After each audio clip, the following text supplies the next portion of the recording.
Mabiling-mabili raw ngayon ang mga smartphone o yung mga teleponong para na ring computer. Ayon sa isang pag-aaral, ang Pilipinas daw ang may pinakamalaking paglobo ng bentahan ng smartphones sa Southeast Asia.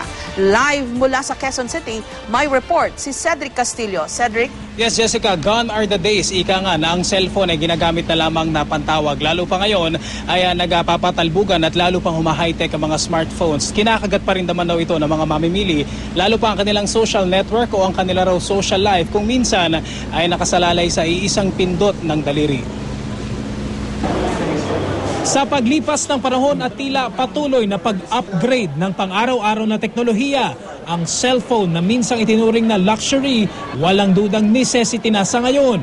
Gayunman, hindi raw may kakailang status symbol pa rin ang gadget na ito, lalo pat bukod sa mahal ang ilang modelo, nakikipag-unahan pa ang ilan sa atin na magkaroon nito.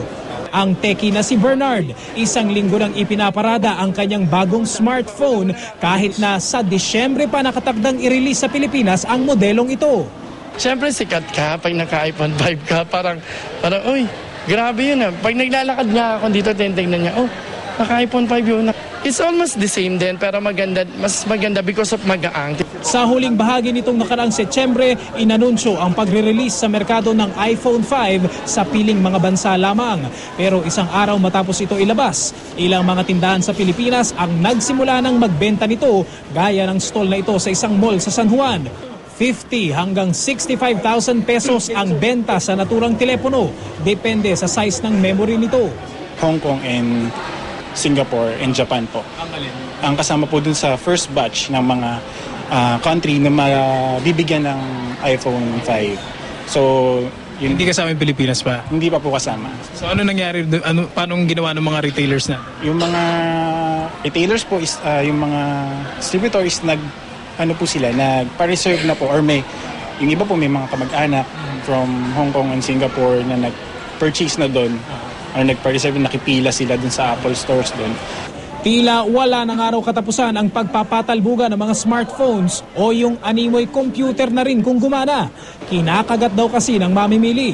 Kung tutuusin, hindi rin naman daw nagpapahuli sa features at performance ang iba pang smartphones gaya ng BlackBerry, Samsung Galaxy series at iba pa. So I think it's more on the genius of the marketing department of Apple. Everyone's excited. They created the excitement. They created the euphoria. I've tried the Samsung Galaxy S3, which is it's a very good phone. Okay, feature-wise, they're comparable. Sa pag-aaral ng Singapore-based research firm na GfK, ang Pilipinas ang naitalang may pinakamalaking paglobo ng bentahan ng smartphones. Pero bakit nga ba patok sa mga Pinoy ang smartphones? Pwede ka mag-Twitter, pwede ka mag-internet, pwede ka mag-ganon because of the social networking, yun. So people tend to demand, yun nga, instant gratification na nandyan na siya. Na magagamit mo, parang minsan nga hindi ko na nga nabubuksan yung But you still need a laptop. Yeah. Gustong-gusto ko siya kasi it's very useful kahit na nasa bahay ka, lahit ng gusto mo i-browse, nakikita mo siya. Jessica, para sa mga makakapaghintay-hintay pa, inaasahan daw na sa pagdating ng pagtatapos ng 2012 ay posibleng matapyas ng hanggang 10,000 pesos less than ng presyo niya ngayon itong bagong smartphone na ipinakita natin. Bunsod pa rin daw ito ng pagdami ng supply sa inaasahan namang mangyayari sa darating na Disyembre, Jessica. Alin ang bababa ng 10,000, Cedric? Etong iPhone 5, Jessica, sinasabi ng mga nakausap natin na nagbebenta, posible raw na less kasi ngayon ang presyo niya is umaabot na 50,000. Pwede daw na 40,000 o ba hanggang 35,000 daw. Akala ko 10,000 lang. No. Okay, by 10,000 ang imumura. Okay. Yes, Jessica.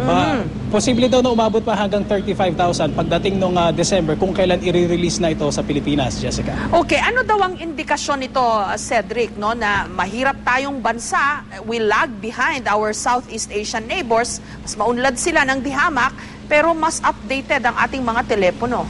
Well, ang sinabi sa atin nung kanina nakausap natin, more on yung marketing strategy dyan ng mga brands. Napakagaling daw, specifically nitong Apple. Doon sa, if we can remember yung kay Steve Jobs, yung ginagawa niya na pagpe-present itong mga Apple products.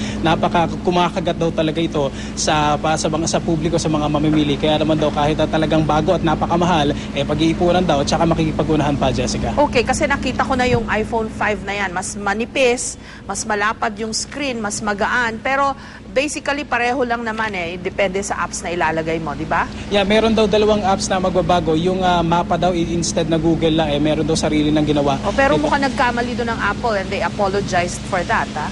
Yeah, ang sinabi rin nung kanina nakausap natin kung mabilis daw naman na gawa ng paraan dito ng Apple.